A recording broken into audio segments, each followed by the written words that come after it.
ఓం విఘ్నేశ్వరాయ నమః. శ్రీ వెంకటేశ్వర స్వామి వారి దివ్య చరిత్ర 24వ అధ్యాయము. ముహూర్తం ఇంక ఎత్తో దూరంలో లేదు. అందుకే శ్రీనివాసుడు వకుళమాతతో నా పెండి ముహూర్తం దగ్గర పడుతుంది. బంధువులందరికీ ముందు తెలియజేయటం అనేది ఉంటుంది కదా, మనం ఎవరికి తెలియజేయాలి అన్నాడు. అప్పుడు వకుళాదేవి నవ్వి, నీకు బంధువులు కాని వారెవరున్నారు? 14 లోకాలలో ఉండే 50 మంది నీ బంధువులే కదా, అందుచేత సర్వలోకాల వారిని రప్పించు అంది. మాతృవాక్య పరిపాలకుడైన శ్రీనివాసుడు సరే అని వారు వీరు అనే తేడా లేకుండా సర్వలోకాల వారికి శుభలేఖలు వ్రాశాడు. తనకు నమ్మిన బంటూ ఆత్మీయుడు అయిన గరుత్మంతుని తలుచుకున్నాడు. తక్షణమే గరుత్మంతుడు వచ్చి ఏం ఆజ్ఞ అన్నాడు. నువ్వు వెంటనే వెళ్ళి నా వివాహానికి సంబంధించిన శుభలేఖలన్నీ అన్ని లోకాల వారికి అందజేయాలి అని చెప్పాడు. గరుత్మంతుడు ఆనందంతో ఎగిరి వెళ్ళాడు. ఎవరి శుభలేఖలు వారికి జాగ్రత్తగా అందించాడు.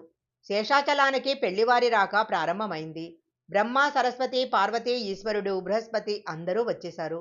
యముడు, వాయువు, వరుణుడు, కుబేరుడు వారి వారి భార్యా పరివారాల సైతంగా వచ్చారు. సంగీత శాస్త్ర ప్రవీణులైన నారద తుంబరులు, మహామునులైన వశిష్ఠుడు, అత్రి, భరద్వజుడు మొదలైన వారందరూ వారి యొక్క శిష్యులతో వచ్చారు. వందలు వేలు కాదు, లక్షల మంది బ్రాహ్మణోత్తములు వచ్చారు. అందాల రాసులు రంభా, ఉర్వశి, మేనక మొదలైన దేవకాంతలు వచ్చారు. అందరూ వచ్చి వారి వారికి ఏర్పరిచిన విడుదల్లో వచ్చి ఉన్నారు. శ్రీనివాసుని వివాహ విషయంలో అందరూ తలా ఒక విధంగా సహకరించారు. అగ్నిదేవుడు వచ్చిన వారందరికీ దివ్యమైన భోజనం పెట్టాడు. కుబేరుడు బట్టలు నగలు పెట్టాడు.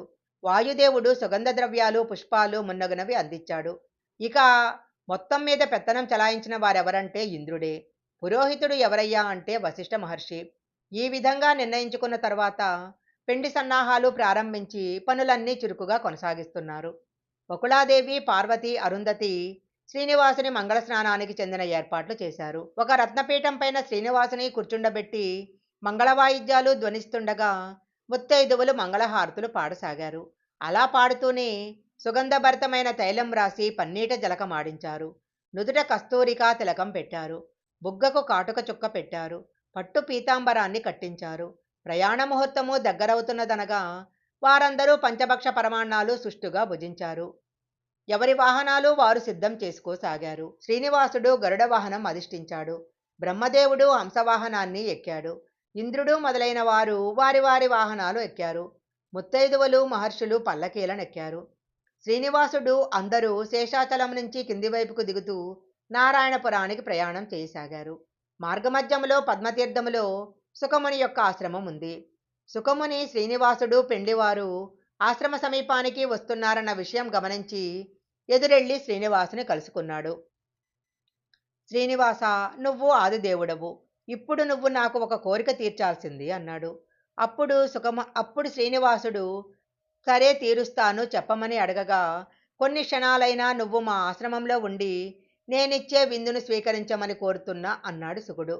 అప్పుడు శ్రీనివాసుడు, నా వెనక ఎంతోమంది వస్తున్నారు, వారందరి విందును నువ్వు భరించగలవా అన్నాడు. అప్పుడు సుఖముని నవ్వుతూ, నీ కరుణా కటాక్షాలు ఉన్నట్లయితే నేను ఆ పని చాలా తేలికగా చేయగలను అన్నాడు. శ్రీమన్నారాయణుడు కూడా చిరునవ్వు నవ్వుతూ దానికి సరే అన్నాడు. శుకుడు తన పర్ణశాలలో ఒక ఉచితాసనముపై శ్రీనివాసుని ఆసీనుని చేశాడు. తియ్యని రకరకాల ఫలాలు ఆరగించి శ్రీనివాసుడు పర్ణశాల బయటికి వచ్చాడు. బయటికి వచ్చి బ్రేవుమని తేల్చాడు. ఆయన సంతృప్తి చెందటం వలన బయట ఉన్న పెండ్లి వారందరూ కూడా తాము విందారగించిన అనుభూతి కలిగి సంతృప్తి చెందారు. అందరూ సుఖమునికి నమస్కరించి సెలవు తీసుకుని బయలుదేరారు. ఆకాశరాజు తన రాజధాని నారాయణపురాన్ని సర్వవిధాలా అలంకరింపచేశాడు. శ్రీనివాసుడు వస్తున్నాడనే వార్త ఆకాశరాజుకు తెలిసింది. కళకళలాడే పద్మావతిని పట్టపుటేనుగుపై అధిరోహింపచేశాడు. మంగళ వాయిద్యాలతో పెద్దలు ఎదురేగి ఆకాశరాజు శ్రీనివాసునకు మగపెండ్లి వారికి స్వాగతమిచ్చి తీసుకుని వచ్చాడు. అందరికీ విడిది ఏర్పాటు చేసి రాత్రికి వారందరికీ పంచభక్ష పరవాణాలతో భోజనాలు పెట్టాడు.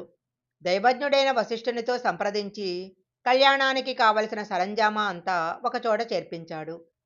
శ్రీ వెంకటేశ్వర స్వామి వారి దివ్య చరిత్ర 24వ అధ్యాయం సంపూర్ణం.